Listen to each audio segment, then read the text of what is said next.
JKSSB class 4 का free online course join करने के लिए इंस्टॉल करें हमारी जेकेएसएसबी ऑनलाइन ट्यूटोरियल के एंड्रॉइड ऐप को इंस्टॉल करने के बाद बैच में जाके बैच कोड में प्लेस करिए जेकेएसएसबी क्लास 4।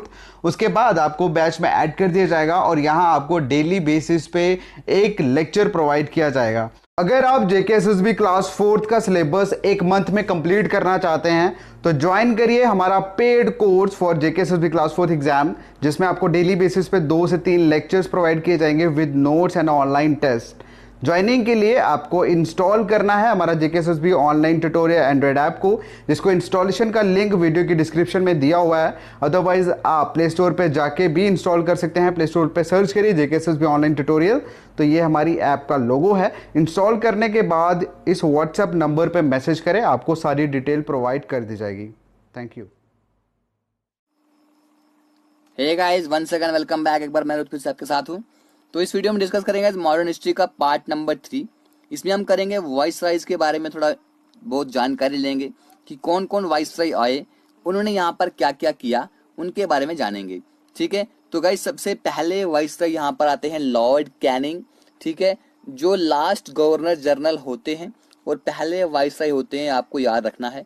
ठीक है, इन्होंने क्या किया, डॉक्ट्रिन ऑफ लैप्स को इन्होंने विड्रू कर दिया।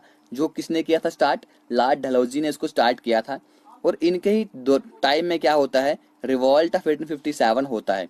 ठीक है, यहाँ पे क्या होता है, म्यूटिनी होती है। सारे लोग जो होते हैं वो जुड़ जाते हैं, कहते हैं क्यों ना हम एक थोड़ा हाथ हाथ कर लें। तो गाइस रिवॉल्ट ऑफ 1857 के बारे में मैं आपको आने वाली वीडियोज में पढ़ाऊंगा। ठीक है, तो उनके दौरान इंडियन पैनल कोड आईपीसी की धारा आपने सुना होगा, इसको आईपीसी की धारा इतने के तहत वो किया गया। तो इनके ही दौरान में लॉर्ड कैनिंग के टाइम में क्या हुआ, जब ये वाइसरॉय थे इंडिया के, तो इसको पास किया गया।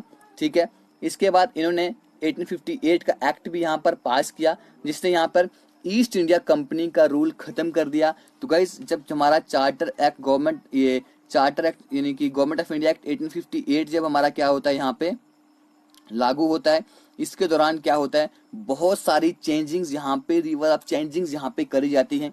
ठीक है, जिससे हमारा गवर्नर जनरल को वाइसराय बना दिया जाता है। ठीक है, इसके बाद और क्या होता है, यहाँ पे जो हमारा क्राउन रूल होता है, ठीक है, वो स्टार्ट हो जाता है। ठीक है, कंपनी का रूल यहाँ पर खत्म हो जाता है जब हमारा एक्ट 1858 का पास होता है यहाँ पर। ठीक है, और इनके ही दौरान में university of Calcutta, Bombay and Madras, इनको इस्टेब्लिश करा जाता है 1857 में।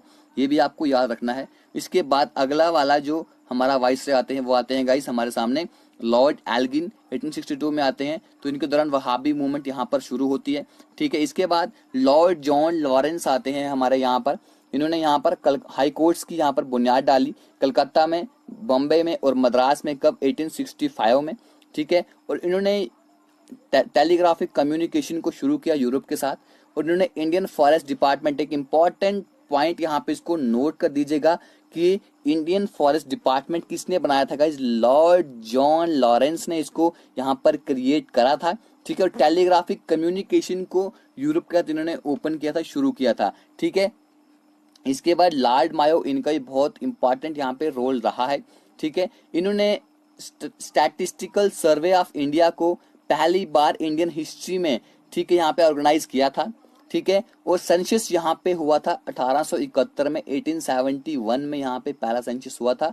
याद रखिएगा गाइस, बहुत ही इंपॉर्टेंट पॉइंट है, स्टार लगा दीजिए इस पॉइंट को। ठीक है, और इन्होंने यहाँ पे फाइनेंशियल डिसेंट्रलाइजेशन इन इंडिया में उसके प्रोसेस को शुरू करा। उसके बाद इन्होंने यहाँ पे department of agriculture and commerce को एस्टैब्लिश किया। इन्होंने Rajkot college at Kathiawar and Mayo college at Ajmer Indian princes के लिए, जो इंडिया के यहाँ पे प्रिंस से राजकुमार थे, उनके लिए शुरू किया। ठीक है, वो पहला वाइसराय था। He is the only viceroy to be murdered in office by a Pathan convict in the Andaman in 1872। ये पहला वाइसराय था जिसको कत्ल कर दिया गया था। कहाँ पे? उसके ऑफिस में। किसने किया था? पठान के कॉन्विक्ट जो थे अंडमान में। 1872 में इनका क्या किया गया था? इनको मार दिया गया था। ठीक है गाइज, चलते हैं आगे। उसके बाद आते हैं हमारे यहाँ पे लॉर्ड नॉर्थ ब्रोक करके। तो इनके दौरान में क्या होता है, कुका रेबिलियन पंजाब में होता है। ठीक है, और बिहार में बहुत बड़ा फेमाइन आ जाता है। ठीक है। इसके बाद आ जाते हैं गाइस हमारे सामने लॉर्ड लिटन करके, ये क्या होते हैं, इनको वाइसराय ऑफ रिवर्स करेक्टर, याद रखना कि वाइसराय ऑफ रिवर्स करेक्टर किसे कहा जाता है, लॉर्ड लिटन को कहा जाता है। रॉयल टाइटल्स एक्ट 1876 ये पास करते हैं, और and assumption the of the title of empress of India by queen Victoria, तो इनको क्वीन विक्टोरिया के उससे क्या मिलता है, एम्प्रेस ऑफ इंडिया का टाइटल इनको दिया जाता है, तो दिल्ली दरबार इन जनवरी 1877, ठीक है। इसके बाद वर्नाक्यूलर प्रेस एक्ट, इसको गैगिंग एक्ट भी कहा जाता है, ठीक है। वर्नाक्यूलर प्रेस एक्ट इनके ही दौरान में होता है, इसको गैगिंग एक्ट भी कहा जाता है। Restriction circulation of printed material, ठीक है। यहाँ पे देखो क्या हुआ था, वर्नाक्यूलर एक्ट में क्या किया गया था, और आर्म्स एक्ट, इसमें क्या किया गया था, मैंडेटरी किया गया था कि इंडियन को लाइसेंस मिलना चाहिए आर्म्स का, यानी कि हथियारों का मिलना चाहिए। तो मैं क्या कह रहा था कि वर्नाक्यूलर प्रेस एक्ट में क्या हुआ था, इसको गैगिंग एक्ट क्यों कहा जाता है, यानी कि जो भी यहाँ के क्या निकलते थे, प्रिंटेड मटेरियल यहाँ पे निकलता था, जो यहाँ पर क्या होता था, जो यहाँ पे अखबारें छपती थी, पब्लिश होती थी, तो वो उनके बारे में लिखती थी, इसलिए उनके ऊपर रिस्ट्रिक्शंस लगाई गई थी, तो वर्नाक्यूलर एक्ट यहाँ पर पास किया गया था, ठीक है। लॉर्ड रिपन इसके बाद आते हैं, तो लॉर्ड रिपन यहाँ पे क्या करते हैं, फर्स्ट फैक्ट्री एक्ट ऑफ 1881, ठीक है। जो फर्स्ट फैक्ट्री एक्ट हुआ 1881, ठीक है, क्या करता है, वो प्रोहिबिट करता है चाइल्ड लेबर को, कहते हैं कि चाइल्ड लेबर जो है 7 साल से नीचे यहाँ पर नहीं होनी चाहिए, ठीक है। और इन्होंने यहाँ पे लोकल सेल्फ गवर्नमेंट को इंट्रोड्यूस किया 1882 में, ठीक है। इसके बाद इन्होंने वर्नाक्यूलर प्रेस एक्ट जो 1882 का था उसको इन्होंने रिपील कर दिया, खत्म कर दिया, ठीक है। फाइनेंसेस ऑफ द सेंटर, जो सेंटर के फाइनेंसेस थे उनको इन्होंने डिवाइड कर दिया, ठीक है। और लॉर्ड रिपन ऑफ इंडिया, याद रखना, लॉर्ड रिपन ऑफ इंडिया को founding father of local self government in India, ठीक है। लोकल सेल्फ गवर्नेंस जो होते हैं, कि आज हमारी पंचायत है, ठीक है, तो उनका फाउंडिंग फादर कहा जाता है गाइस लॉर्ड रिपन को, ठीक है। इन्होंने यहाँ पे, ठीक है, एक एजुकेशन कमीशन इन्होंने क्या की, अपॉइंट की, उसका इन्होंने चेयरमैन किसको रखा, सर विलियम हंटर को, किसके लिए, यहाँ पर प्राइमरी एंड सेकेंडरी एजुकेशन को इम्प्रूव करने के लिए उन्होंने सिस्टम को लाया, ठीक है। इसके बाद इल्बर्ट बिल कंट्रोवर्सी 1883 में आती है, ठीक है। Enabled Indian district magistrate to try European criminal, ठीक है। इसमें इन्होंने क्या किया कि जो यहाँ के डिस्ट्रिक्ट मैजिस्ट्रेट होंगे तो वो यूरोपियन क्रिमिनल्स को भी क्या कर सकते हैं, उनके बारे में भी, उनके लिए भी वो लड़ सकते हैं, ठीक है गाइज। तो इसके बाद आते हैं गाइज हमारे सामने लॉर्ड डफरिन करके, ठीक है। तो लॉर्ड डफरिन क्या करते हैं, इनके शासनकाल में क्या होता है कि इंडियन नेशनल कांग्रेस की सबसे पहले 1885 में क्या होती है, बुनियाद डाली जाती है, ठीक है। तो और थर्ड बर्मीज वार इनके शासनकाल में होती है। तो इंडियन नेशनल कांग्रेस जब बनाई गई थी, ठीक है, तो इनके चेयरमैन किसको रखा गया था, तो A.O. ह्यूम, किसको रखा गया था गाइज, A.O. ह्यूम, याद रखना आप। इसके बाद लॉर्ड लैंसडाउन, ठीक है, इनके जो फर्स्ट फैक्ट्री एक्ट था 1891, जो वीकली हॉलीडे उनको देता था, और इन्होंने क्या किया, stipulate working hours for women and children, ठीक है, उनको क्या कर दिया, औरतों के लिए और बच्चों के लिए वर्किंग आवर्स को कम कर दिया, सिविल सर्विसेज को डिवाइड कर दिया imperial, provincial and subordinate services में, ठीक है। इंपीरियल जो सबसे टॉप पे होंगे, उसके बाद प्रोविंशियल, उसके बाद सबऑर्डिनेट सर्विसेज उनको सबऑर्डिनेट करेंगे, तो उनको भी इन्होंने डिवाइड किया लॉर्ड लैंसडाउन ने, ठीक है।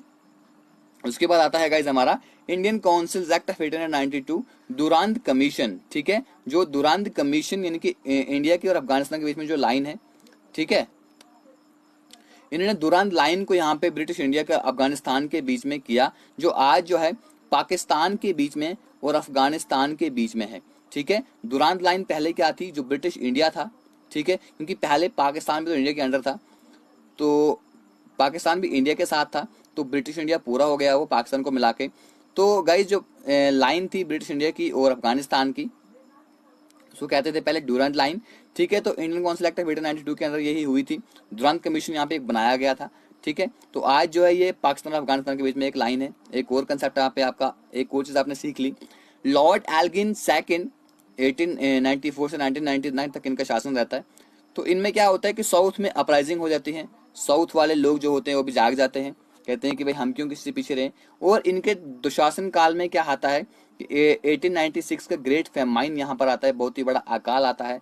और लयाल कमीशन ऑन फेमाइन, और फेमाइन के बारे में जानने के लिए, लोगों को इस फेमाइन से बाहर निकालने के लिए, ठीक है, यहाँ पे लयाल कमीशन एक यहाँ पर स्टैब्लिश करी जाती है इनके शासन काल में। ठीक है गाइज, इसके बाद आते हैं गाइज हमारे पास लॉर्ड कर्जन। ठीक है, एक कमीशन जो है इनके अंदर अपॉइंट करी जाती है सर थॉमस रैलेग 1902 में। इसमें क्या होता है कि कहते हैं कि रिगार्डिंग यूनिवर्सिटीज के रिगार्डिंग वो कुछ रिफॉर्म लाना चाहते थे। इंडियन यूनिवर्सिटीज एक्ट 1904 को पास करते हैं इनके रिकमेंडेशंस पे, जो ये कमीशन बिठाते हैं यूनिवर्सिटीज के रिगार्डिंग। तो उसी के सर थॉमस रैलेग जो होते हैं वो उसके चेयरमैन होते हैं उस कमीशन के, उस कमेटी के। तो उनकी रिकमेंडेशन पे वो यूनिवर्सिटीज एक्ट 1904 का पास करते हैं यहाँ पे। और एनिशेंट मॉन्यूमेंट प्रिजर्वेशन एक्ट 1904 को भी पास करते हैं। इसलिए आर्कियोलॉजिकल ASI इसको भी क्या करते हैं, इसको भी स्टैब्लिश करते हैं। तो गाइस राम मंदिर केस में, बाबरी मस्जिद केस में आपने आर्कियोलॉजिकल सर्विस ऑफ इंडिया के बारे में अच्छे से जाना होगा, ठीक है, सुना होगा। एग्रीकल्चरल रिसर्च इंस्टीट्यूट को स्टैब्लिश करा गया पूसा इन दिल्ली में। उसके बाद पार्टीशन ऑफ बंगाल, जो बंगाल की पार्टीशन हुई 1905 में। ठीक है, उस वक्त कौन था यहाँ पे, लॉर्ड कर्जन थे। ठीक है, ये इंपॉर्टेंट पॉइंट है, आपको यहाँ पे याद रखना इस पॉइंट को। ठीक है, चलते हैं आगे। लॉर्ड मिंटो, फिर लॉर्ड मिंटो आते हैं। तो लॉर्ड मिंटो के दौरान क्या होता है, स्वदेशी मूवमेंट यहाँ पे शुरू हो जाती है, मुस्लिम लीग यहाँ पे शुरू हो जाती है, सूरत सेक्शन जो होता है इनकी यहाँ पे कांग्रेस का स्प्लिट हो जाता है। ठीक है, यहाँ पे कुछ चीजें होती है वो हम आगे पढ़ेंगे। ठीक है, यहाँ पे आपको इतने याद रखना है। मॉर्ली मिंटो रिफॉर्म्स यहाँ पे आती है 1909 की। ठीक है, इसके बाद लॉर्ड हार्डिंग आते हैं यहाँ पे। गज ये अलग है, लॉर्ड मिंटो के बाद लॉर्ड हार्डिंग यहाँ पर आते हैं। ठीक है, ये थोड़ा राइट करना भूल गया। तो लॉर्ड हार्डिंग जो है लॉर्ड मिंटो के बाद आते हैं, क्या करते हैं वो कलकत्ता से दिल्ली अपनी कैपिटल शिफ्ट करते हैं। Guys very very important point है, इसको अपनी कॉपी पे नोट कर दीजिए। क्या है कि हमारी कैपिटल जो थी पहले कलकत्ता थी, याद रखिएगा। पहले ब्रिटिश इंडिया कैपिटल कहाँ पे थी, कलकत्ता में थी। उसके बाद जब यहाँ पे लॉर्ड हार्डिंगे हमारे वाइसराय आते हैं, ठीक है, जब लॉर्ड हार्डिंगे यहाँ पे वाइसराय आते हैं तो क्या करते हैं 1911 में वो कलकत्ता से कैपिटल को दिल्ली शिफ्ट कर लेते हैं। याद रखिएगा गाइस, इसको बहुत ही इंपॉर्टेंट पॉइंट है। दिल्ली दरबार यानी कि पार्टीशन ऑफ बंगाल को यहाँ पे कैंसिल कर दिया गया था। और हिंदू महासभा 1915 में पंडित मदन मोहन मालवीय के जरिए क्या बनाई गई थी, हिंदू महासभा को 1950 में फाउंड किया गया था। किसने करा था, पंडित मदन मोहन मालवीय ने किया था गाइस।